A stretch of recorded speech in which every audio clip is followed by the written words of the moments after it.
Bienvenidos a un nuevo video, somos el grupo número 4 y les vamos a presentar acerca del tema de mecánica básica, el cual es impartido por el ingeniero Diego Rodríguez.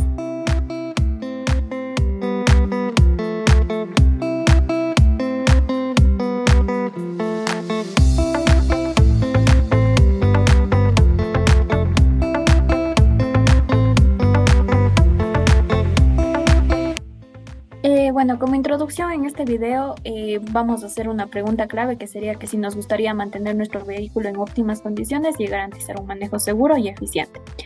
Si queremos que esto sea posible y que nuestro vehículo funcione bien y sea seguro, es importante conocer lo básico de la mecánica.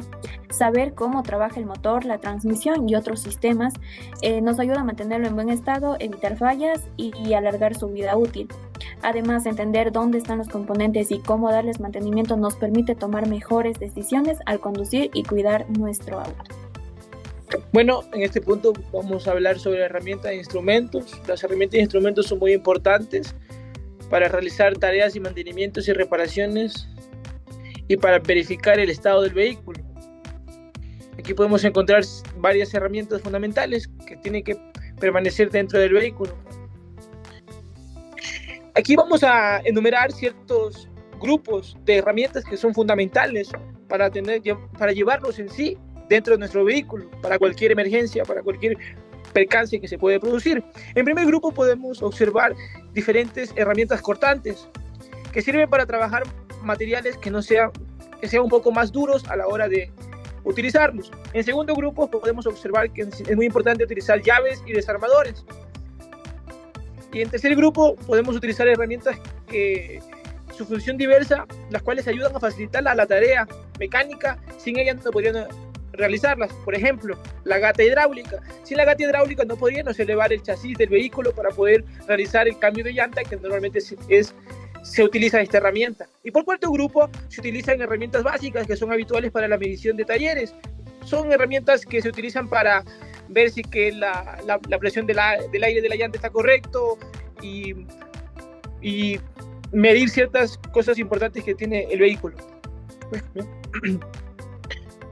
Aquí vamos a hablar acerca de las herramientas y mediciones. ¿Por qué las mediciones son muy importantes? Herramientas e instrumentos que ayudan a los profesionales en reparaciones mecánicas a hacer un mejor y más eficiente el trabajo. Con esto permite que el arreglo sea más profesional.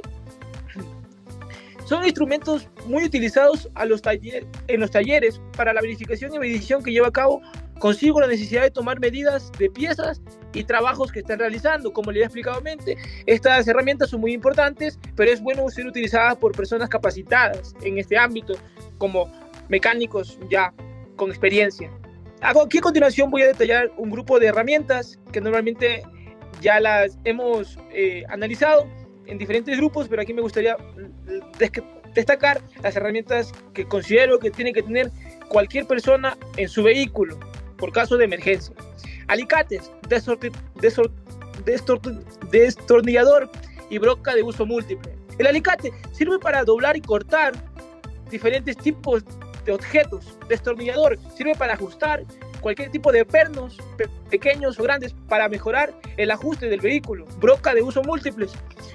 Es necesario para realizar agujeros en una tarea designados, en lo cual sirve para la siguiente herramienta. Puede ser manipulada por una máquina, o lo cual debe impulsar una broca de velocidad suficiente y que tenga demasiada presión para realizar el objetivo que quiere cumplir. Ejemplo, en este caso podemos realizar si nuestras latas del vehículo están poco flojas, podemos realizar un hueco con una broca y podemos instalar un perno. Para eso es importante las brocas y los destornilladores para ajustar, como le había mencionado. Puedes cambiar. Aquí vamos a hablar de un punto muy importante, de la ubicación de los componentes del vehículo, cómo el vehículo está compuesto de diferentes maneras. Entonces aquí vamos a empezar con la parte más importante del vehículo. Todas son importantes, pero el chasis corresponde casi el 60% del vehículo. Chasis está formado por el bastidor y por diferentes sistemas de mecánico que se acoplan, digamos, prácticamente es la parte que sostiene la estructura del vehículo. El bastidor es el armazón mecánico sobre el que están montados los elementos del vehículo. Prácticamente es la pieza que va a soportar el peso de toda la estructura del vehículo. Aparte del chasis, es un complementario del chasis. Carrocería es la parte metálica que figura la estética del vehículo. Prácticamente da forma al vehículo, como ya nos analizaba anteriormente en clases, que existen diferentes tipos de carrocerías que se describen por su uso. En este tiempo yo utilicé un uso sedán, que es un auto, pero también podemos describir otro tipo de carrocería, que es el pick-out, que es una camioneta. Compacto. En un solo cuerpo está constituido el metal o fibras de vidrio de finalidad que alivia el automotor. Digamos, esta es la parte que ya complementaria del vehículo para que ya dé la estética que no da el chasis, ya el que cubre la parte del chasis.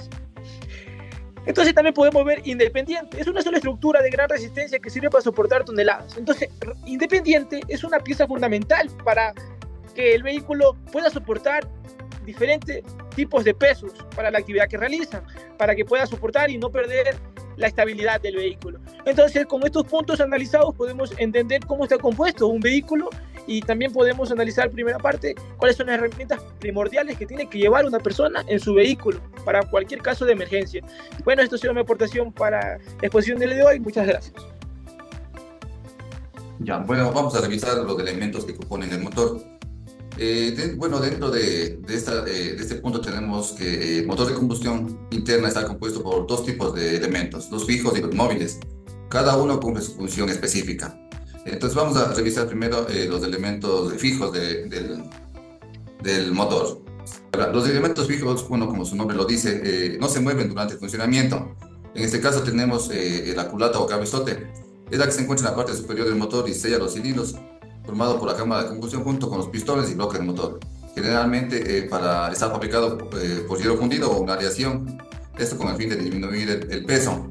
En este elemento se encuentran alojadas las bujías, el árbol de levas, las válvulas, el múltiple de admisión y escape, los conductos para lubricación y refrigeración.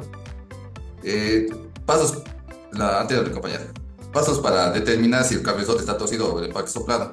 Bueno, aquí tenemos, hemos tomado tres, observaciones que podemos, pasos, para poder revisar si es que el cabezote está torcido o el empaque soplado. Primero tenemos que con el motor frío vemos la condición del aceite.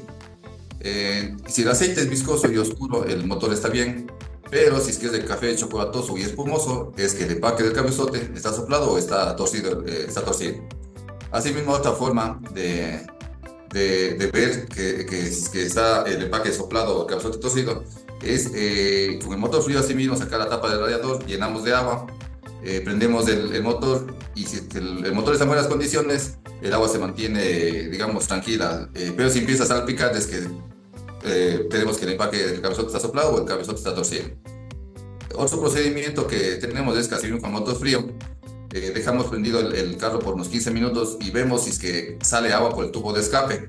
En este caso, si es que sale agua por el tubo de escape, también asimismo podemos identificar o posiblemente el cabezote está torcido.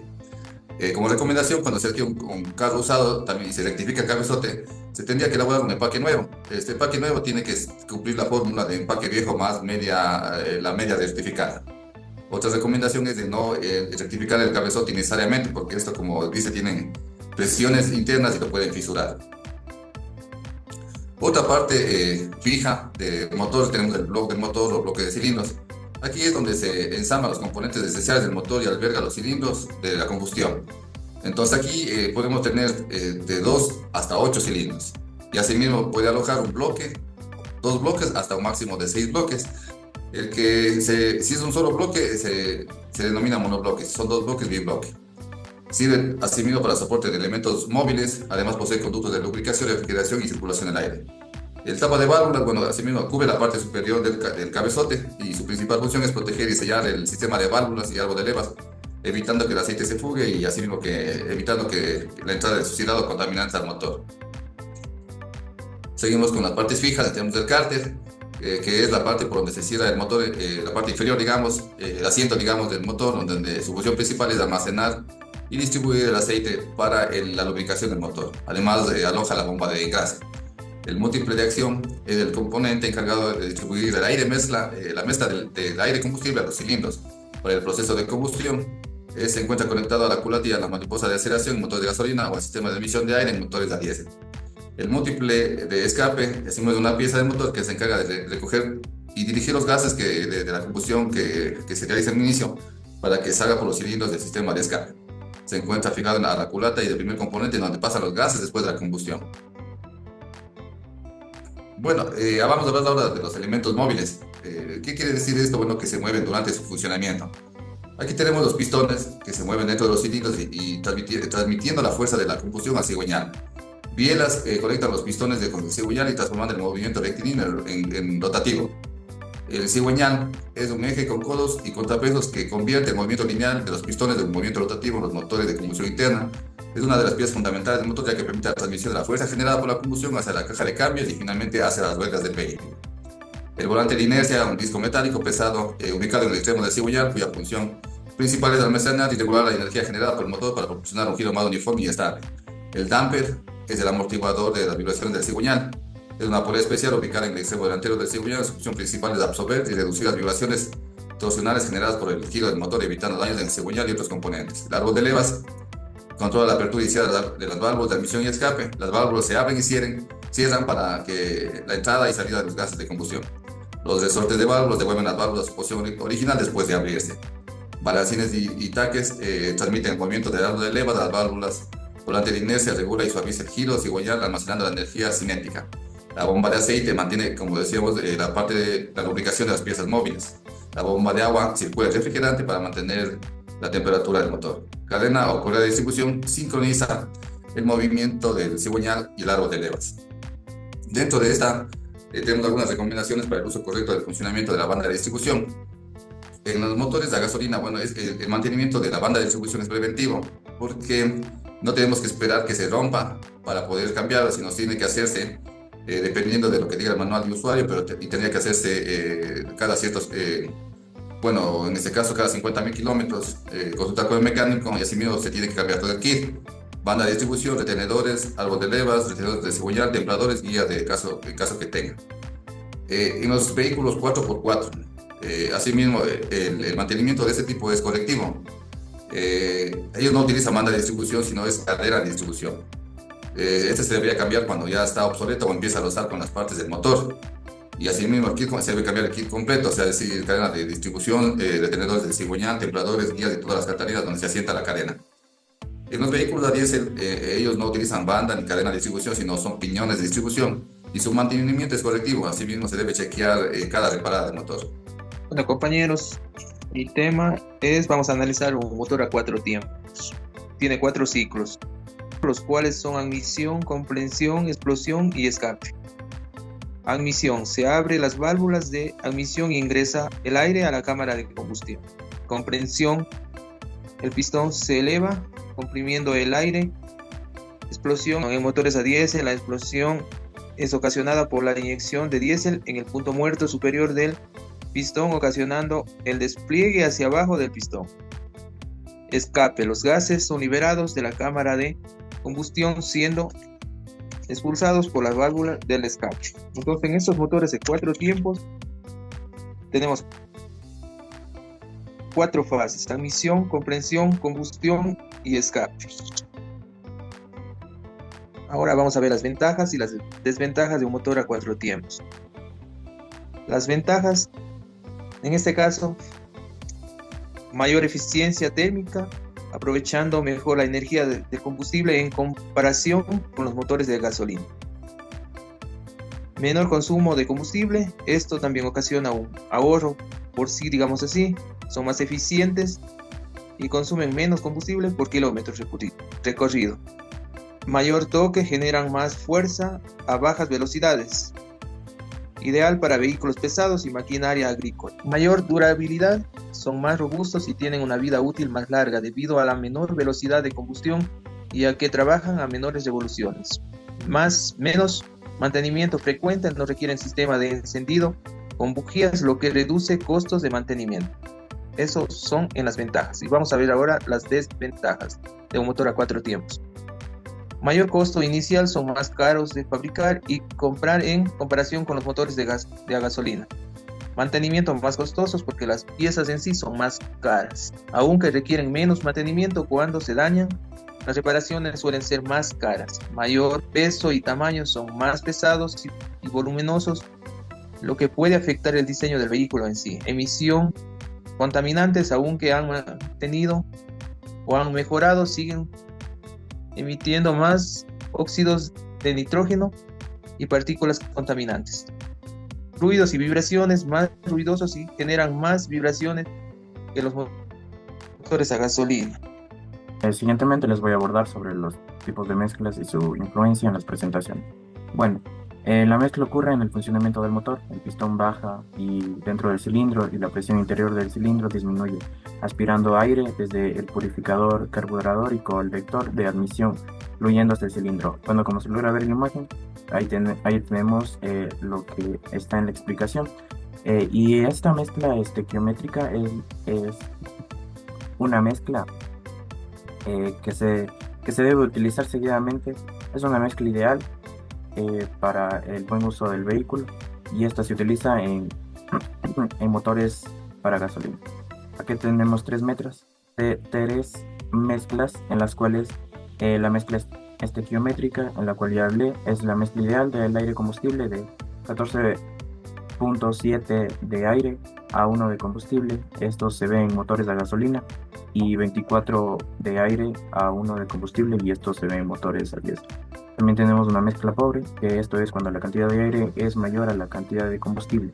Y en la mezcla pobre tenemos el problema que hay una pérdida de potencia, pero también se quema más despacio, y esto puede provocar un sobrecalentamiento en motor, el cilindro, y también se dan detonaciones, que esto también puede dañar los pitones. También tenemos la mezcla rica, que pasa todo lo contrario, porque la cantidad de combustible es mayor a la cantidad de aire, y la cantidad de combustible puede ser mayor un 5%. Y la mezcla rica pasa todo lo contrario, que se obtiene más potencia en sí, y ayuda también que la gasolina enfríe un poco más la cámara de combustión. Pero el problema son que los gases salen por el escape, que esto conlleva a la contaminación del medio ambiente. Por otra parte, tenemos los sistemas de inyección. La inyección mecánica es un sistema utilizado en motores de diésel, funcionando mediante una bomba de inyección mecánica que se genera a alta presión y contribuye al combustible en los inyectores de manera controlada. Y la inyección electrónica, que es un sistema de alimentación de combustible utilizados a motores, es de inyección indirecta, como de inyección directa. Y vamos a ver diferencias. Las más comunes, la diferencia entre una inyección mecánica y una inyección eléctrica. Bueno, la primera es que la mecánica regula por componentes mecánicos, y la eléctrica controlada por el eco, que seguidamente se va a ver, y sensores. La mecánica ayuda a mayor consumo, ya que no optimiza la mezcla constante, y en la eléctrica se disminuye el consumo y optimiza la cantidad exacta de combustible según la demanda, porque estos están utilizadas por el eco, que son eléctricos. Y en la mecánica, otra diferencia es que en la mecánica es más sencilla y económica de reparar, y que no necesita componentes eléctricos. Y en la eléctrica es más compleja y costosa de reparar debido a todos los sensores que conlleva y componentes eléctricos que se utiliza para la mezcla ocurren. En la mecánica, principalmente en motores a diésel antiguos, en maquinaria pesada y motores industriales. Y en la eléctrica está presente en la mayoría de los vehículos modernos por su eficiencia y menor impacto ambiental. Seguidamente vamos a ver lo que es el ECU. Bueno, a continuación vamos a ver sobre la unidad de control ECU, la cual está en sus siglas en inglés, que se pronuncia o que significa Engine Control Unit, que básicamente su traducción es unidad de control del motor. Esta es la encargada de recibir información de los distintos sensores que lleva un automóvil y la interpreta para poder controlar distintos parámetros del motor mediante actuadores como el proceso de combustión de la mezcla aire y combustible. Este sistema básicamente se conoce también como la computadora del auto, el cual sería como el corazón y el cerebro del sistema electrónico de un vehículo, que se compone de software y sensores, los cuales son encargados de informar a la computadora lo que necesita en un determinado momento para el funcionamiento del motor. En el auto hay sensores de presión, hay sensores de temperatura, aceleración e inyección, y varios otros parámetros que envían las señales necesarias para que actúe la computadora, regulando todo lo necesario para que funcione el vehículo y sus accesorios. Entre los elementos disponibles de la ECU están los diagnósticos que realiza la computadora cada vez que arranca un motor. En el caso de existir alguna anomalía o algún sistema de cableado o algo, nos avisa directamente en el tablero por medio de luces como el check engine que tenemos en la imagen de aquí. Daños. En cuanto a los daños que se pueden presentar, la computadora o la ECU puede presentar problemas por distintos motivos. Por ejemplo, a veces se da que hay un exceso de voltaje en los sensores, suciedad acumulada o hasta que se instala una batería que no corresponde. Estas situaciones pueden generar una serie de fallas en el vehículo y algunas señales de que la computadora podría estar dañada son que el auto no arranca y anteriormente ya revisamos que la batería está en óptimas condiciones. También que puede ser que el motor tiene problemas para encender, le cuesta arrancar o se apaga en relante. También se nota un consumo de combustible superior al habitual. El auto puede perder potencia y la aceleración es un poco inestable. Algunos accesorios como el radio o el aire acondicionado dejan de funcionar de repente. También se puede presentar que se enciende la luz del check engine o la del ABS. También se nota un humo oscuro y denso en el escape, lo que podría señalar problemas en la combustión, como falla en los inyectores, bujías o sensores de oxígeno. Los accesorios electrónicos como el limpiaparabrisas o el cierre centralizado no responden bien. En este caso, ¿qué nos ocasiona o qué puede ocasionar estos daños en la computadora, en el sistema ECU? Entre las causas más comunes encontramos conectar la corriente de forma indebida, como cuando se cruzan los cables, polos positivos y negativos, especialmente si el auto no tiene batería. En esta imagen podemos observar básicamente de lo que les hablé ahorita. También instalar un sistema de audio y elegir una fuente de alimentación equivocada. También puede ocasionar exponer la ECU o el vehículo a demasiada humedad, sobre todo cuando el auto no se usa frecuentemente. También puede sufrir algún golpe la ECU o puede ocasionar o se puede presentar un cortocircuito, por ejemplo por cables pelados que podría dañar definitivamente. En este caso, lo ideal sería revisar la ECU en cuanto notemos alguno de los síntomas, ya que una revisión temprana puede evitar problemas mayores.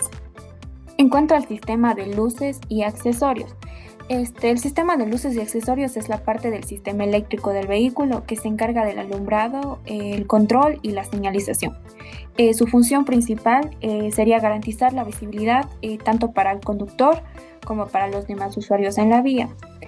Además de permitir la comunicación a través de luces direccionales. Bueno, en el sistema de luces y accesorios tenemos el sistema de luces de alumbrado. Estas luces tienen la función principal de iluminar el camino y mejorar la visibilidad del conductor en distintas condiciones. Aquí en estas de aquí podemos encontrar las luces altas y bajas, que son las principales para alumbrar la carretera. Las luces altas permiten una visibilidad mayor, pero pueden deslumbrar a otros conductores, por lo que debería usarse con precaución. También tenemos las luces bajas, las cuales son las más utilizadas en la conducción nocturna y básicamente en la ciudad. Tenemos las luces antiniebla o faros de niebla, que estas se usan en condiciones adversas, como por ejemplo cuando se nos presenta neblina, lluvia intensa o incluso polvo. Su diseño nos permite que la luz se proyecte hacia abajo y que no rebota en la niebla, evitando deslumbramientos.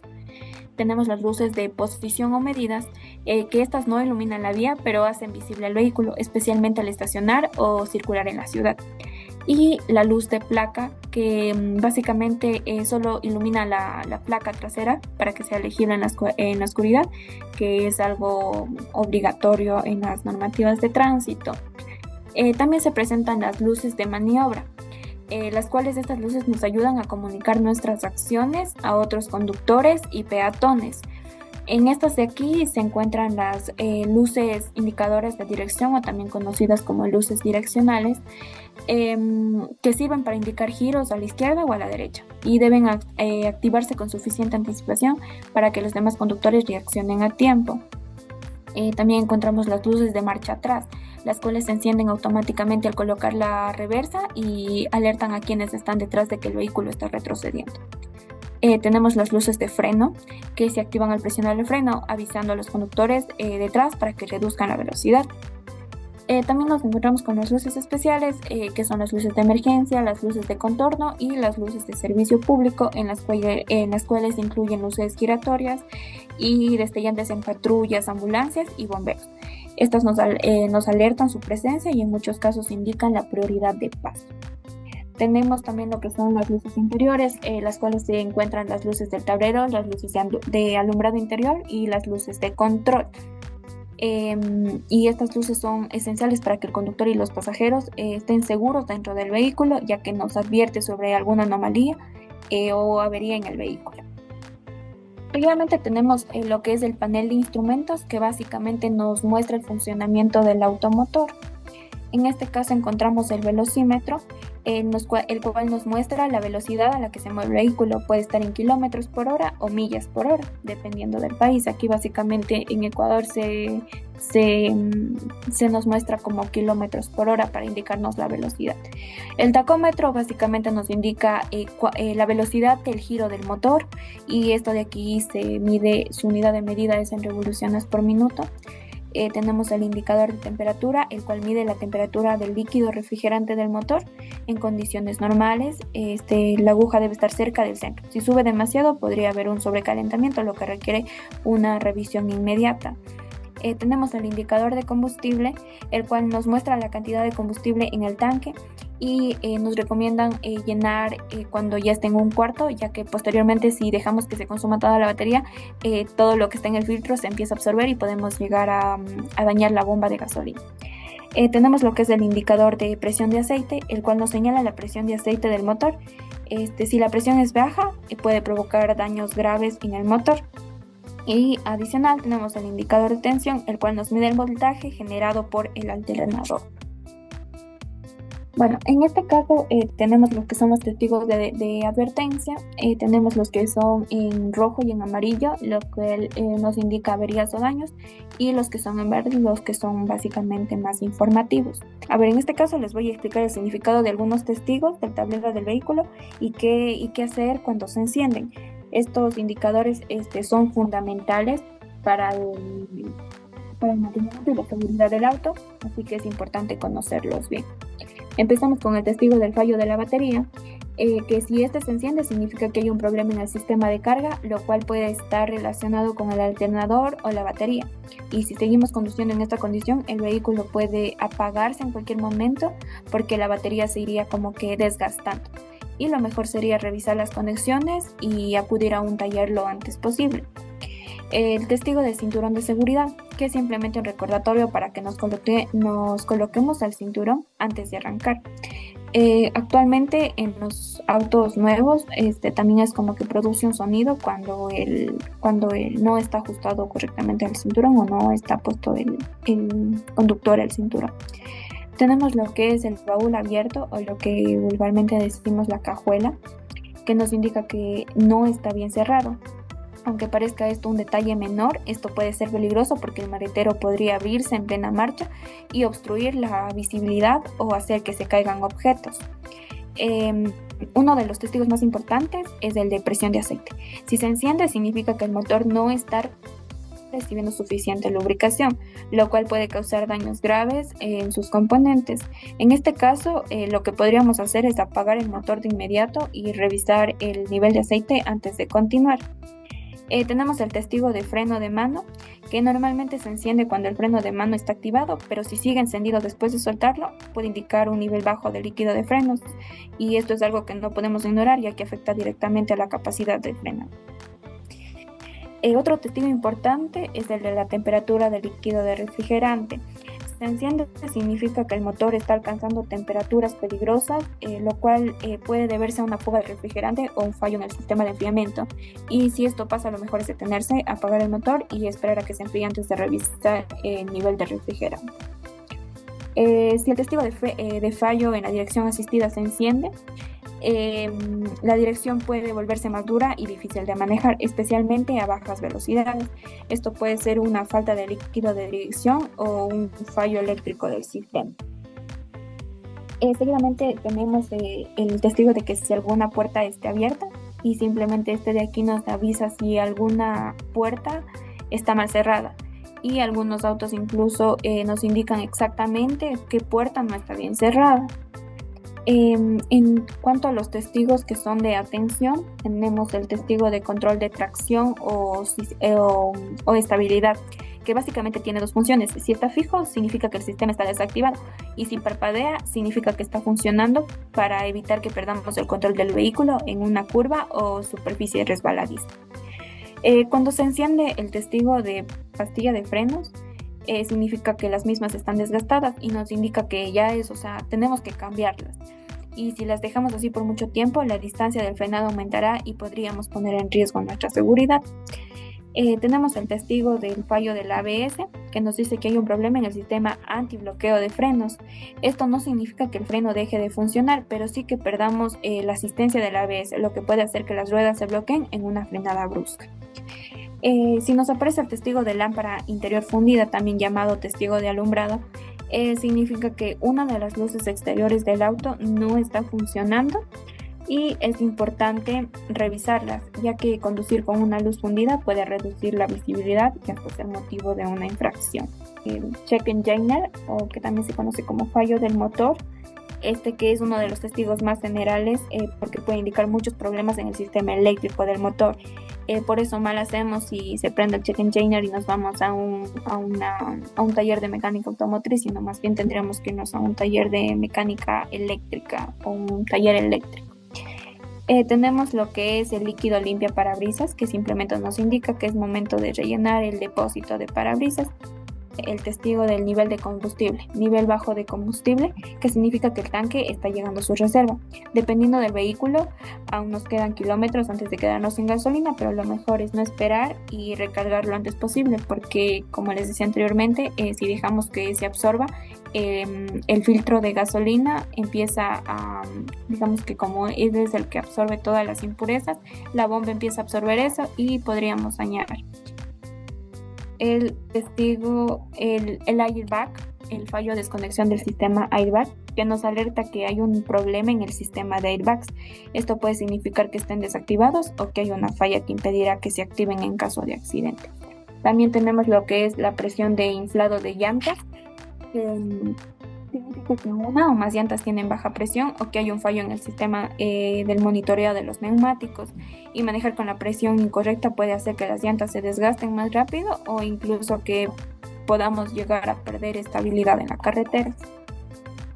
Tenemos lo que es para los autos a diésel, el testigo de precalentamiento, lo que nos indica que el sistema de calentamiento del motor está en proceso, y básicamente en estos casos tenemos que esperar a que el testigo se apague antes de encender el motor.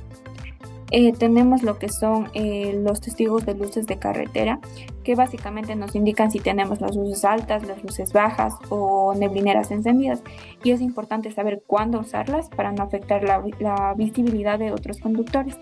Y finalmente el testigo de luces direccionales, que simplemente nos muestra que las intermitentes están activadas, y si notamos que parpadea más rápido de lo normal, puede ser una señal de que las luces estén fundidas. Gracias. Bien, ahora vamos a empezar a hablar lo que es el sistema de refrigeración. Y esto, como objetivo, el sistema de refrigeración es el sistema encargado de retirar el exceso de calor y mantener la temperatura óptima del motor, la cual se va entre los 70 a 80 grados centígrados. También este sistema nos ayuda a alargar la vida útil del motor, permitiendo también una mejor facilidad al momento de conducir. Contiene algunos componentes. Estos componentes vienen a ser lo que es el radiador, lo que nos permite enfriar el motor, nos permite enfriar el refrigerante, que después pasa a enfriar el motor.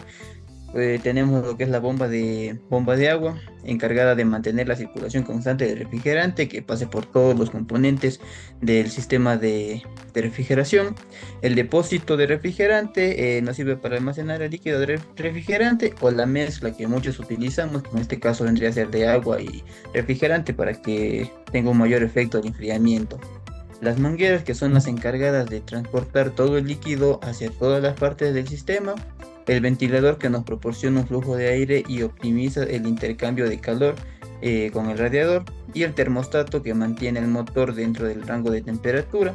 Este es uno de los componentes más importantes, ya que es el encargado, pues como lo dice, de mantener la temperatura del vehículo que esté dentro del rango y que no se pase. Tenemos también lo que es el ciclo y funcionamiento del sistema de refrigeración. Esto empieza en la bomba de agua, que nos ayuda a distribuir el refrigerante por todas las partes del motor. Este refrigerante absorbe el calor del motor en general. Luego este refrigerante caliente pasa al radiador, que con ayuda del ventilador hace que el refrigerante se enfríe, para que este refrigerante otra vez pase a lo que es la bomba y se redistribuya por el motor. También vamos a hablar lo que es problemas comunes de este sistema, como son las fugas de refrigerante. Las fugas de refrigerante son fugas que están dentro de las mangueras. Se puede romper una manguera, esto es lo que ocasiona que el refrigerante no vaya a todos los lugares, que el refrigerante se nos termine mucho más rápido y que el vehículo no se enfríe como debe ser. Termostato defectuoso.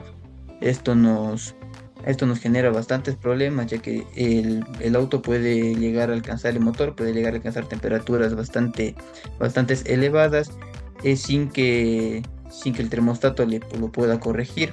Obstrucción del radiador, que se tapa por impurezas que se generan dentro del radiador o dentro del vaso dentro del depósito. Son las impurezas que son las que tapan alrededor. Los filtros obstruidos por la misma manera, por impurezas que están dentro del depósito. Esto nos genera bastantes obstrucciones y que son cosas malas para el motor, ya que no permite que todo el líquido vaya a todos los lugares. Y también tiene un mantenimiento. El mantenimiento es revisar los niveles de refrigerante, revisar los sellos de las mangueras, revisar los ventiladores, revisar la bomba para que nos ayude a que el refrigerante llegue a todas las partes, y cambiar el líquido de refrigerante constantemente o cuando se nos termine, para que el motor no llegue a sufrir ningún daño permanente. También vamos a hablar lo que es el sistema de transmisión. El sistema de transmisión, como su nombre le indica, transmite la potencia producida por la combustión a las ruedas. Permite que el vehículo se mueva en diferentes velocidades. Esto también nos ayuda para que el vehículo se mueva. Es el sistema de los sistemas más importantes. Cuenta con las siguientes partes. Empezamos por lo que es el embrague. Este es de los principales componentes del vehículo de transmisión manual en este caso. Desconecta temporalmente la caja de cambios, permitiendo cambiar de marcha a voluntad, pero esto debe ser gradualmente, pasar de primera marcha, que es marcha de fuerza para que el auto arranque, luego para pasar a segunda marcha. Los componentes del embrague vienen a ser el volante de motor, disco de embrague, plato de precisión, cojinete de embrague y el collarín. Y para mantener lo que es el embrague, siempre necesita estar en un buen estado, ya que está en constante roce con el motor, lo cual produce bastante desgaste. Y si el embrague se llega a desgastar, puede producir muchos problemas, como que los cambios no entren de manera sencilla. Tenemos también la siguiente, que viene a ser la caja de cambio, como su nombre le indica, lo que nos permite cambiar de marcha para que la conducción sea mejor y más fluida. Existen algunos tipos: hay automática, manual, semiautomática, y siendo la manual la preferente por las personas. El mantenimiento es importante igual para mejorar la experiencia al manejar. Por seguridad y por consistencia también debemos cambiar el aceite de esta caja, para que los cambios no sean duros, no sean bruscos, y que tampoco genere daños, ya que estos daños pueden pasar directamente al motor, ya que se excede la fuerza que mantiene. Como siguiente tenemos lo que es el árbol de transmisión.